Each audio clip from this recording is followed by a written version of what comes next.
Greetings all, and welcome to the 5th segment of A Traveler's Guide 2 for the Battleship. And today, we'll be concluding our look at the vessel with our next segment, A Traveler's Guide to Sector 0 and the Bioweapon Research Center. Sector 0 was built to resemble Torian. It was the area where the Unfreezable Metroids under the care of MB and the rest of the research staff were being held. The Hunter was only able to explore a small part of this entire sector, as she was distracted by an infant Metroid that tried to kill her after her suit was rendered inoperable by Adam Malkovich, only to save her by killing it to show her that she had been lured into the area as a trap. Malkovich, knowing that there was no way for her to easily kill all of the Metroids, gave the Hunter orders to explore the Bioweapon Research Center and find a survivor he detected in room MW of the area, and warned her not to trust the woman she had met prior before sealing himself away in the sector and dealing enough damage to his interior to trigger the emergency systems and force the ship to expel the sector and its contents, destroying it in the process and leaving the Hunter to escape from Sector 0 main airlock as the area was completely sealed off from the vacuum of space and abandoned as was meant to be. The name Rinka refers to a special type of projectile fired by ring beam cannons found in Torian and Sector 0 of the battleship.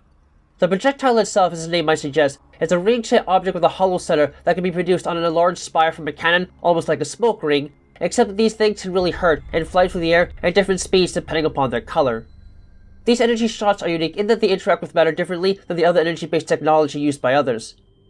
The ones reported to exist in Torian were developed from prototype wave beam technology and thus had the ability to pass straight through solid objects, making them very difficult to avoid. The ones used in the battleship, on the other hand, were modified so the shots did not pass through, but instead bounced off any hard object they came into contact with, making them much harder to avoid. Thankfully, these energy shots were still relatively unstable and could be destroyed with a few shots from a beam weapon, but they could still be clustered close enough together that dodging a stream of them could be extremely difficult, and turned out something that a normal fighter will ever have to want to face. Nonetheless, these devices couldn't really do much more than a standard turret in terms of offensive variety, and while technically indestructible, the destructible energy attacks made them less effective than some of the turret models, and thus belong in threat level alpha. The Bioweapon Research Center served as the main control area for the monitoring of all lifeform activity in each of the sectors, and was mostly unpopulated, but that may also have been due to the fact that most of the enemies that could be found here were dominantly artificial in form.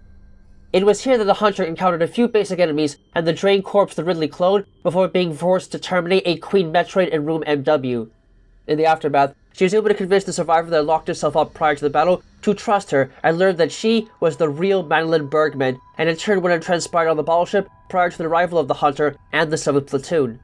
The other woman, who had arrived in the room shortly after the talk, was none other than the gynoid form of MB, and she proceeded to explain her motives for wanting to destroy the Galactic Federation and all humans in general. Though her first attempt at an attack was halted by her being frozen by a different, recently arrived Federation Army team, she was still able to conjure up and control a number of monsters to keep the soldiers distracted after breaking free.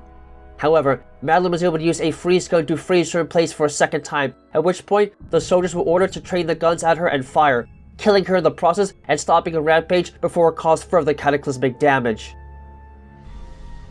As far as previously covered organisms go here, the Bioweapons Research Center was home to the Dysbrachian, FG2 Gram, FG1000, Galmanian, Mighty Gription, and Rinka. Now, let's get to the last unique organisms that can be found here. On the whole planet, Metroids are born through a parth-unknown genetic process with an egg laid by Queen Metroid. They are dark blue or green in color with vein-like structures on the outside and a semi-transparent shell.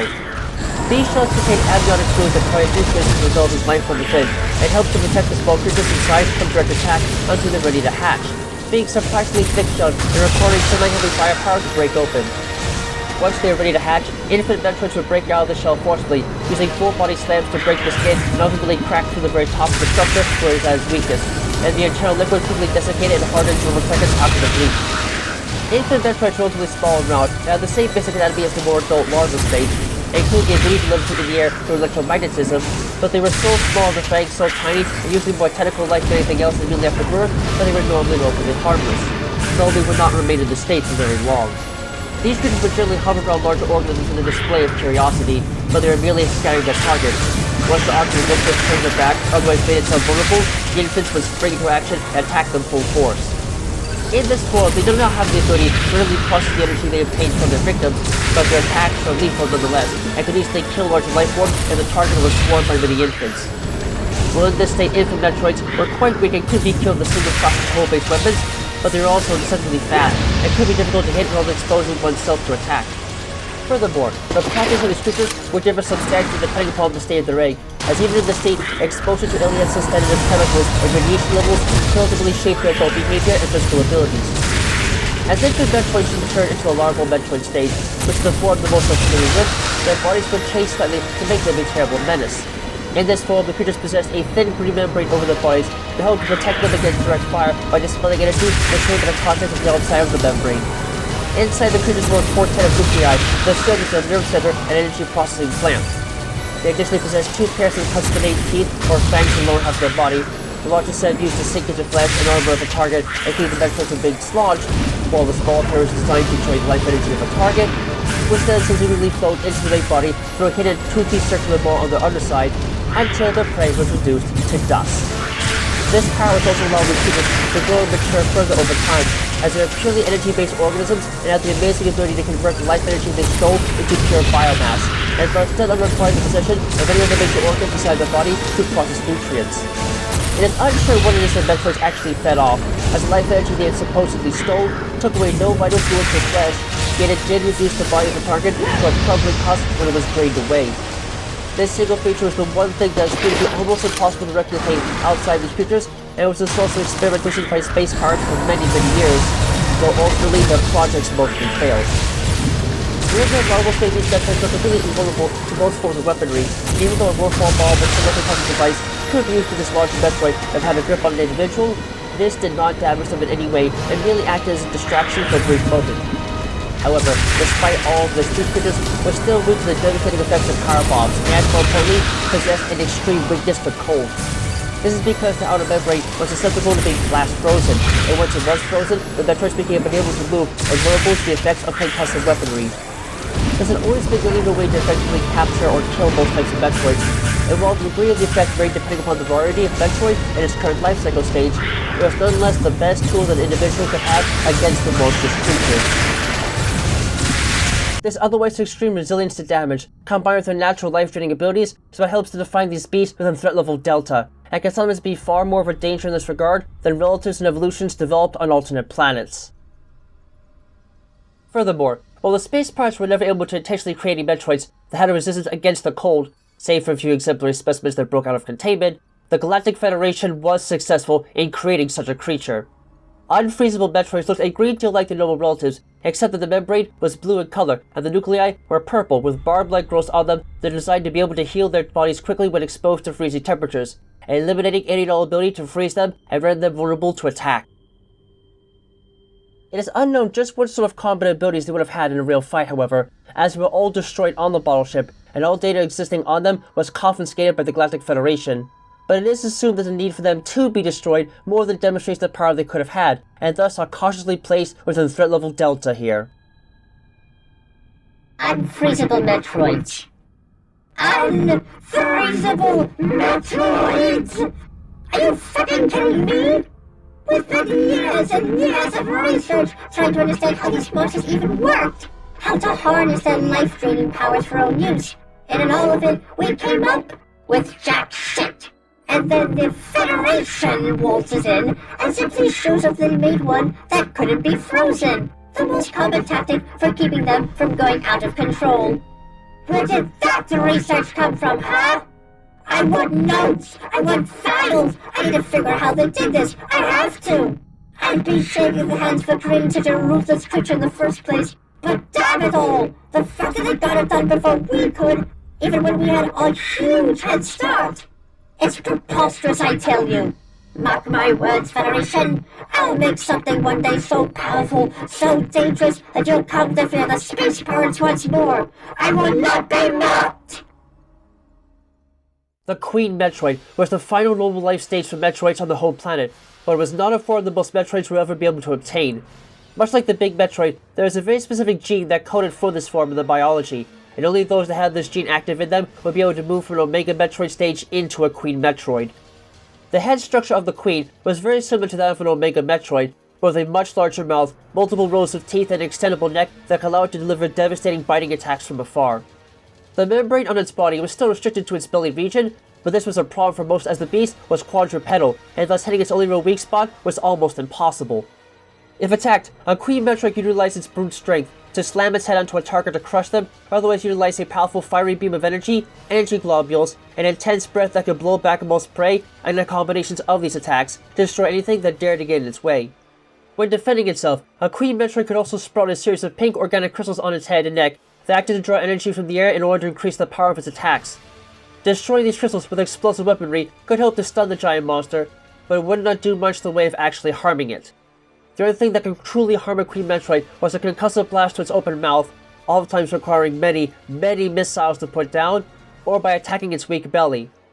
The latter option was only possible from the inside of its stomach, which was again a problem as the creature possessed potent stomach acids that could quickly dissolve armor and render it useless.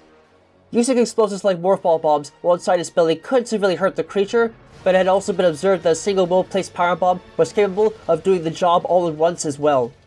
In some cases, however, this could only be done if a bioattack from the Queen could be blocked with a melee counter, leaving an electromagnetically sensitive plate of its head exposed to the point where a strong tongue with grapple beam technology could bring the beast down, stunning it long enough for one to enter its gullet and place on explosives to deal immense damage to it. Queen Metroids were seen as a vital threat, not just for their extreme power, but also because they're the only normal stage of Metroid development that had the ability to actually lay eggs and create new Metroids. Usually this was done by laying eggs traditionally, but in a combat situation, a Queen Metroid could keep several infant Metroids stored in pouches on its back, and when attacked, it would allow these creatures to escape their container so they could attack and drain life energy from the offender in question. As such, attacking a Queen Metroid is a very unwise idea, and while they are so rare that only two have been known to be eradicated by humans, this is also a testament to the sheer power and devastation they could bring with them into battle, and are more than worthy of a place within threat level Queen of Mean. Damn, just damn, that's a huge bitch. I've seen some other little buggies matches and all gassed out visible as fast as it gets to understand. Body kill, extremely powerful, which is aggressive, makes more of God. You hate to see it, folks always hate to see it. At the same time, you blame them for being this way, they're made to be the ultimate warrior shit, but they don't take their shit, so I gotta win for that contest here. I ain't gonna wanna ever go near one of those damn things. I ain't got a wish. They keep telling me they're all gone now, but I will be close enough to believe the opposite. The one with all the security and this thing grew so far, the shit, fuck you. I go to Earth far to begin with peace of my mind. Sector 0 and the Bioweapon Research Center might be two distinctly different locations for the most part, but they're both very much alike in one specific way. The threat that came with them had nothing to do with the facilities themselves, but the denizens that lived within them. On the one hand, the presence of unfreezable Metroids, if they had ever escaped, would have been a complete terror and in no way safe for those that ventured too deeply into it. On the other hand, the Bioweapon Research Center had its fair share of creatures to some extent, but the monstrous Queen Metroid kept inside was the real threat, and a terrible beast worth being feared by all. While both of these facilities may no longer exist, that is almost certainly for the best, and there is no doubt that the horrors that could have been found within will be remembered by all that once walked within the hollowed space. Finally, we have come to the end of our journey through the bottle ship. It may now be gone forever, but it still proved to be a unique location to explore and even live in at the time of its peak, before everything went to hell for it. And we're not done with research facilities yet either. As we follow the Hunter to the next point in our adventure, we will next be taking a look at the end of SR-388 and the primary cause for its loss, the BSL Research Station. Thank you all for watching this video. We here at Space Pirate Science Team take our work very seriously, and we genuinely wish to be as informative as possible when it comes to the work we conduct here, for both ourselves and in the name of science. If you enjoyed this video, please like, subscribe, and comment to help us get greater recognition out there to inform the greater populace of the universe as a whole. Also, feel free to keep track of us through Twitter, as we'll be posting notices there every time something new is submitted for your viewing pleasure. We hope to see you all in the next video, no matter what world it may take us to.